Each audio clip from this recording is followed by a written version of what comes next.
There was a lawyer once. His name was Francis Scott Key. He penned a song that I'm sure you're aware of. You've seen it. It's in most hymnals throughout our churches. It's called the national anthem. It is our song as an American. We go, however, to a ball game. We stand in our church services and we sing the words of that song, and they float over our minds and our lips, and we don't even realize what we're singing. Most of us have memorized it as a child, but we've never really thought about what it means. Let me tell you a story. Francis Scott Key was a lawyer in Baltimore. The colonies were engaged in vicious conflict with the mother country, Britain. Because of this conflict and the protractedness of it, they had accumulated prisoners on both sides. The American colonies had prisoners and the British had prisoners. And the American government initiated a move. They went to the British and they said, let us negotiate for the release of these prisoners. They said, we want to send a man out to discuss this with you. They were holding the American prisoners in boats about 1,000 yards offshore. And they said, we want to send a man by the name of Francis Scott Key. He will come out and negotiate to see if we can make a mutual exchange. On the appointed day, in a rowboat, he went out to this boat and he negotiated with the British officials. And they reached a conclusion that men could be exchanged on a one-for-one basis. Francis Scott Key, jubilant with the fact that he'd been successful, went down below in the boats, and what he found was a cargo hold full of humanity, men. And he said, men, I've got news for you tonight. You're free. He said, tonight I have negotiated successfully your return to the colonies. He said, you'll be taken out of this boat, out of this filth, out of your chains. As he went back up on board to arrange for their passage to the shore, the admiral came and he said, we have a slight problem. He said, we will still honor our commitment to release these men, but it'll be merely academic after tonight. It won't matter. And Francis Scott Key said, what do you mean? He said, well, Mr. Key, he said, tonight we have laid an ultimatum upon the colonies. Your people will either capitulate and lay down the colors of that flag that you think so much of, or you see that fort right over there, Fort Henry? He said, we're going to remove it from the face of the earth. He said, how are you going to do that? He said, if you will, scan the horizon of the sea. And as he looked, he could see hundreds of little dots. And he said, that's the entire British war fleet. He said, all of the gunpowder, all of the armament is being called upon to demolish that fort. It will be here within striking distance in a matter of about 2.5 hours. He said, the war is over. These men would be free anyway. He said, you can't shell that fort. He said, that's a large fort. He said, it's full of women and children. He says, it's predominantly not a military fort. He said, don't worry about it. They said, we've left them a way out. And he said, what's that? He said, do you see that flag way up on the rampart? He said, we have told them that if they will lower that flag, the shelling will stop immediately. And we'll know that they've surrendered, and you'll now be under British rule.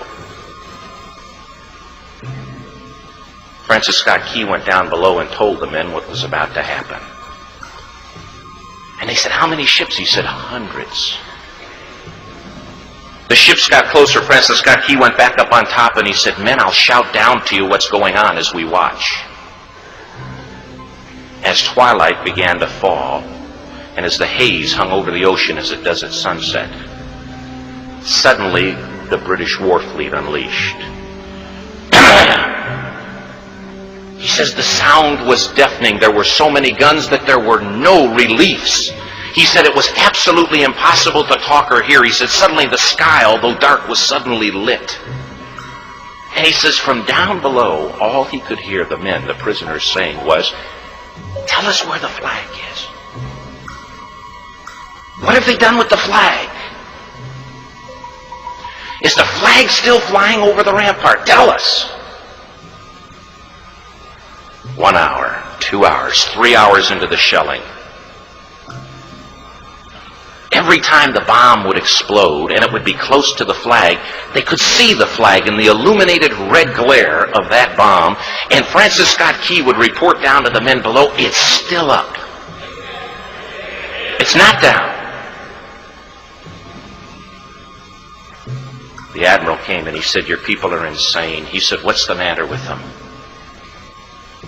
He said, "Don't they understand this is an impossible situation?"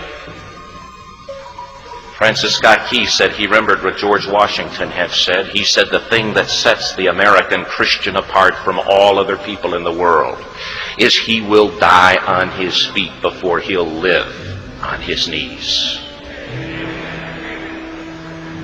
The admiral said, "We have now instructed all of the guns to focus on the rampart to take that flag down."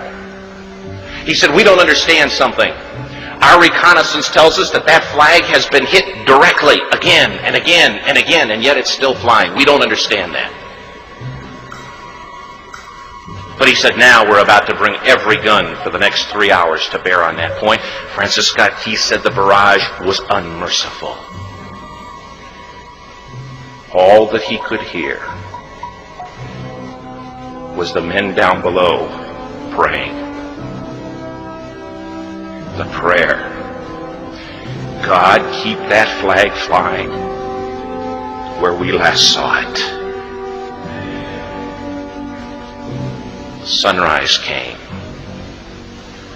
He said there was a heavy mist hanging over the land, but the rampart was tall enough. There stood the flag, completely nondescript, in shreds. The flagpole itself was at a crazy angle, but the flag was still at the top. Francis Scott Key went aboard and immediately went into Fort Henry to see what had happened. And what he'd found had happened was that that flagpole and that flag had suffered repetitious direct hits. And when it had fallen, but men, fathers, who knew what it meant for that flag to be on the ground, although knowing that all of the British guns were trained on it, walked over and held it up humanly until they died. Their bodies were removed and others took their place. Francis Scott Key said what held that flagpole in place at that unusual angle were patriots' bodies. He penned the song, "Oh, say can you see by the dawn's early light what so proudly we hailed at the twilight's last gleaming? Or the rocket's red glare, the bombs bursting in air, gave proof through the night that the flag was still there."